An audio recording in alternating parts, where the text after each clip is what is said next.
Hi, my name's Dave Kilminster and welcome to my acoustic instructional DVD.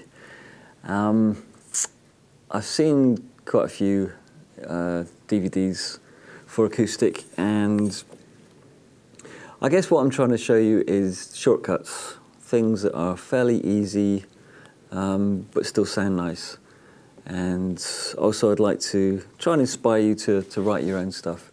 In fact, if you've never ever touched a guitar before, this is probably a good place to start as well. Far too often I've seen students come to me and I say, okay, what have you been doing? And they say, well, we've been doing that chord, and then we had to get from that chord to that chord. I'm thinking, this is really difficult stuff. You know, you should just show them some real easy stuff to start off with, so you don't get despondent. You know, the first few weeks, first few months of playing that's when, if you're going to give up, that's the time you're going to do it, because you know your fingers hurt, your wrist aches, and you just can't get the results that you want. So hopefully, what I'm going to do, I'm going to show you some fairly easy stuff that actually sound nice, and yeah, let's take it from there. Okay, the first thing we need to do, if you haven't ever touched your guitar, it's been hidden behind the sofa, we need to tune up. So I'm going to play the bottom string first. This is the bottom string. Okay, some people call it the top string because it's geographically it's higher than the rest, but actually we call it the bottom string because we're talking music now, we're not talking physics or geometry or anything like that. Okay, this is the lowest note on the guitar, so this is the bottom string. So you should be hitting your bottom string and making sure it sounds the same pitch as that.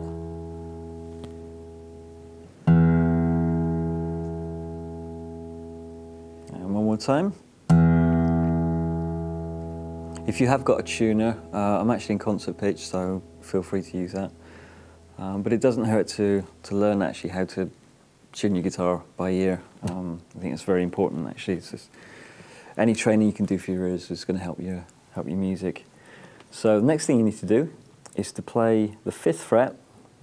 1, 2, 3, 4, 5. You may even have a little dot on it. And if you play the note on the bottom E string on the 5th fret, doesn't matter which finger, I'm going to use my 2nd. And I want you to notice actually as well where I'm fretting that note. These metal strips, they're called frets, and the idea is to get the string as close to that fret as possible. Put the finger as close to that fret, not on top of it, because then it mutes the sound. And not way back here, because it has a tendency to buzz. The best place is right behind that fret, just there. Okay, so you play that note, and then hit the next string, and they should be exactly the same. Okay. Great thing about the guitar is there's lots of patterns that you can use, so there's not really too much to remember. So if you want to tune the next string, then you do the same thing again.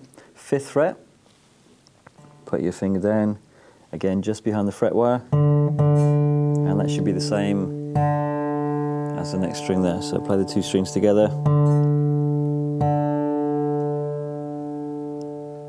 The 2 notes should actually just sit there quite happily together. If you hear the 2 notes and they're wobbling, oscillating, I'll try and give you a rough example of that.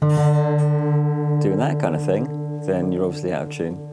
And it's probably going to take a little bit of practice before you realise whether it's sharp or flat, but a little bit of adjustment on the tunings and you should be able to sort that out. Next string, 5th fret, and again the open string. This is sometimes called the 4th string because it's 6, 5, 4. No, it's not. Sometimes called the 3rd string. I don't call them any numbers, I just call them the names of the notes. This is actually the G string. And we're playing the G note on the D string. So they should sound exactly the same. For the 2nd skinniest one, we have to move back onto the 4th fret of the G string. Okay, the guitar is tuned essentially in 4ths, but there's a major 3rd in the middle. It just means that the bottom note and the top note are exactly the same. That's the reason why it was done. hundreds of years ago and no one's bothered to change it. So there you go. And then for the final note, for the top E string, this is the top string, you're going to play the 5th fret of the B string.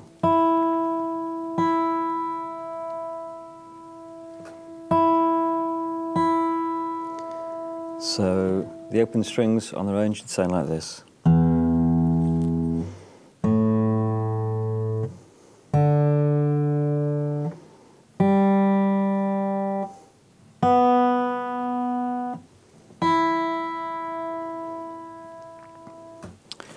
Okay, hopefully you're now in tune and it's time to have some fun.